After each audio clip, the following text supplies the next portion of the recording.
Só contar um pouquinho da minha experiência. Eu tenho um problema com o meu banco. Eu tenho um banco online aqui que eu não vou citar o nome, mas o Joga na atendimento. roda ele. Joga na É roda. a Neon Pagamentos, quem conhece Ó, aí, ó. Gente, eu tenho problema com esse banco todo mês. Eu tenho problema na minha fatura, eu tenho problema em juros, eu tenho problema em compra duplicada. Sério, eu já tentei sair desse banco, mas é porque, 100% de infelizmente, problema. 100% de problema. Infelizmente, foi a conta que eu registrei lá na hora do governo, então, assim, para eu trocar teria que ser demandar um pouco de esforço, mas é o seguinte, eles não têm canal de atendimento, eles têm um chat que se chama Chat Blue, que você conversa com um atendente, que, claro, é um robô automatizado, não um atendente de verdade, e ele te dá a opção de entrar em contato com um atendente virtual, né, um atendente real. Só que o que acontece? Toda vez que eu clico para ser direcionada, o chat cai. Então, a única forma que eu tenho de contatar essa empresa, nem o 0800 eu consigo, tá? Pelo telefone. É pelo Reclame Aqui. Porque quando eu posto no Reclame Aqui, eles vêm e diretamente eles me ligam. Então, assim, já é de praxe, todos os dias que eu tenho um problema, eu tenho que usar o Reclame Aqui. É a única forma que eu tenho de contato com a empresa.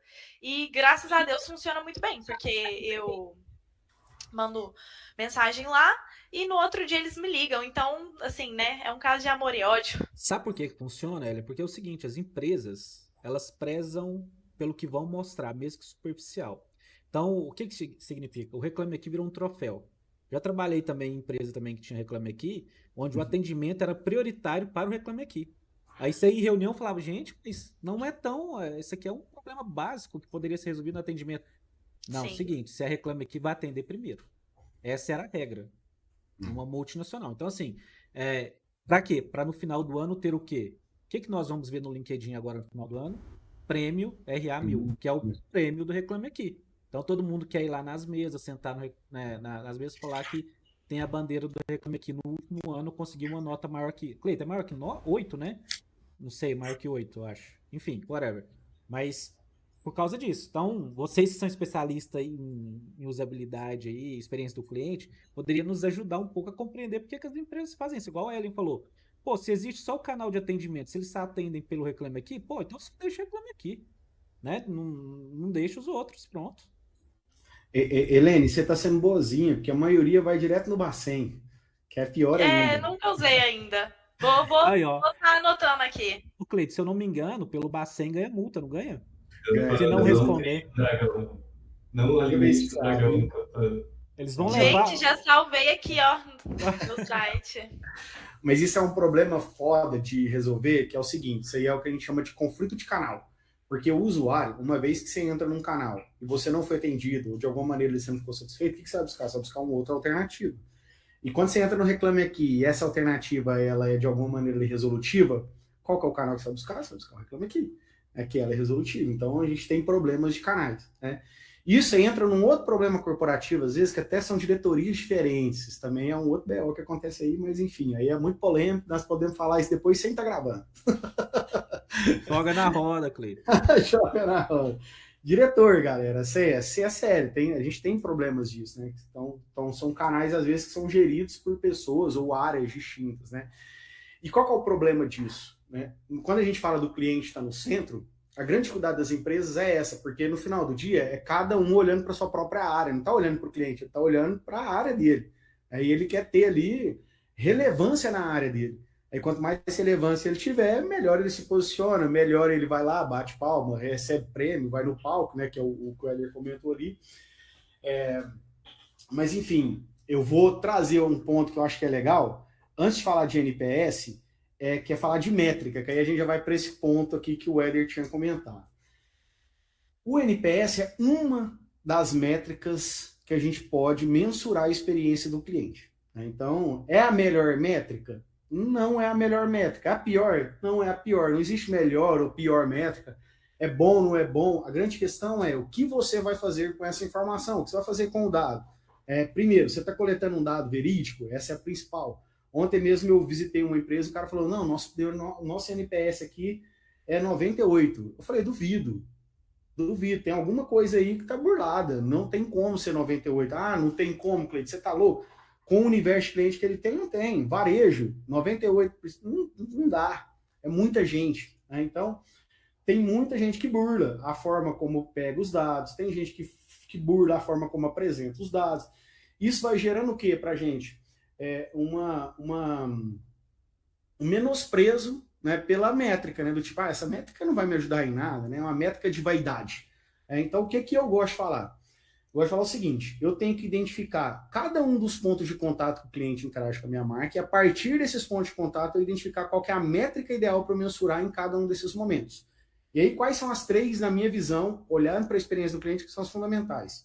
CSAT, que é de satisfação, então o Customer Satisfaction Score, eu vou mensurar o nível de satisfação do cliente num determinado momento. Por exemplo, acabei de realizar uma compra, deixa eu mensurar a satisfação desse cliente na hora que ele acabou de executar a compra. Eu tenho o SES, que para mim é a favorita, eu sou tipo a lover de SES, que é o Customer Effort Score, que significa o quê? Significa eu mensurar qual que é o nível de esforço do cliente para executar uma tarefa, ou executar uma etapa do meu processo. Então, por exemplo, eu vou assinar o contrato. Nem todo mundo fica satisfeito em assinar o contrato. Ele demorou um tempo para poder assinar o contrato. Então, eu quero mensurar ali o quê? Qual foi o esforço que ele teve para assinar o contrato? Quão fácil foi assinar o contrato? Então, eu vou lá nesse momento da jornada e eu utilizo um SES para isso. O NPS, qual que é a melhor maneira de usar ele, na minha opinião? Tem várias opiniões distintas aí, depois o Cleiton pode até trazer uma opinião diferente da minha. Mas para mim, o NPS ele tem que ser usado no final de todo o ciclo.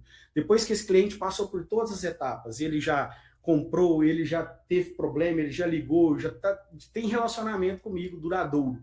Aí sim eu vou mensurar o NPS com esse cliente. A partir do momento que ele já teve várias interações, que ele já está na minha base ao longo do tempo. E o principal para mim do NPS, que é aí fazendo o meu jabá aqui, que o meu produto faz isso hoje, que é o quê? Eu identificar quem foi a pessoa que respondeu para eu poder fechar o loop. Para a gente criar um plano de ação para resolver aquilo. Porque se eu só fizer a pesquisa e não trazer informações que são acionáveis para resolver o problema do cliente, não justifica eu fazer NPS por fazer NPS.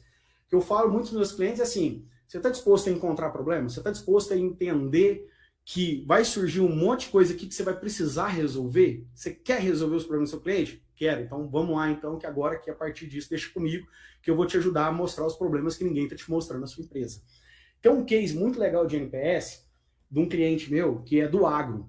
E aí vocês podem falar assim, mas agro, ninguém do agro vai responder pesquisa, não. Depende. Como que você envia essa pesquisa? Por exemplo, a gente consegue fazer o quê? No primeiro momento, a gente faz o envio clássico do e-mail, porque o custo para o envio do e-mail é infinitamente menor do que o custo para o envio do WhatsApp. Só que depois a gente faz o envio do WhatsApp com automação dentro do bot. Então, eu consigo fazer tudo isso automatizado e customizado com a identidade do cliente. Então, o número vai com o nome do cliente. Então, o cliente recebe, o cliente do meu cliente recebe como se fosse a empresa mandando para ele. Né? E aí, nesse caso específico, tem uma situação legal que o cliente colocou assim, ele comprou uma novilha, e as novilhas desse meu cliente novilha de 30, 40 mil reais, são animais de alto valor agregado, vamos dizer assim. E aí esse cara comprou uma novilha, e o cliente colocou lá no NPS, no comentário, né? Recebi minha novilha e ela veio com um rabo quebrado. Aí a gente olhou e ele tinha dado uma nota 7, ele era neutro. Aí a gente olhou e falou assim, putz, precisamos criar um plano de ação para resolver isso. Aí a gente foi lá, resolveu o problema. E aí teve um outro caso que ele colocou assim, comprei tem 3 meses e ainda não recebi meu animal. Aí a gente olhou e falou assim, cara, 3 meses que o cara comprou e ele não recebeu. Né? Quando a gente foi investigar, o dono da empresa nem sabia da existência disso. Por quê? Porque tem muitos problemas que acontecem na empresa que o cara não tem dimensão do que está acontecendo, são muitas coisas. Né? E nesse caso específico foi legal, eu gosto muito dessa história, porque o que a gente fez? A gente ligou para o cara, né, acionou a equipe dele para ligar para o cliente, para dar todo o suporte, para poder entender o que tinha acontecido, enfim. Com a resolução desse problema, o cara pegou e falou assim, olha, se eu comprar mais 3 novilhas, você consegue me mandar? Porque o cara estava no Acre. Então ele não tinha recebido porque estava muito longe. Né? Só que tinha sido todo negociado, tinha tido uma negociação para isso. Mas o que é interessante aqui? Você pega um cliente que é detrator, cara que deu uma nota 0, que está falando mal da sua empresa, que está com um problema que ninguém está olhando, e o NPS te possibilita dar luz para esse problema e, a partir disso, criar solução para resolver o problema do cliente. E, por consequência disso, fazer novas vendas e manter o cliente ativo de novo, que é o desafio que a gente tem. Então, independente da métrica que você está usando, no final do dia, o que ela vai ajudar é o negócio a crescer, fazer o negócio ser perene, fidelizar o cliente, fazer com que ele volte e compre mais. Essa é a ideia fundamental. Você falou um negócio muito importante, ô Cleito, que eu sempre falo também. Não tem problema algum a empresa ter um problema. Porque todas vão ter. Não tem problema. Toda empresa, se está no mercado, ela pode ter algum tipo de problema. Mas qual que é a rapidez na solução?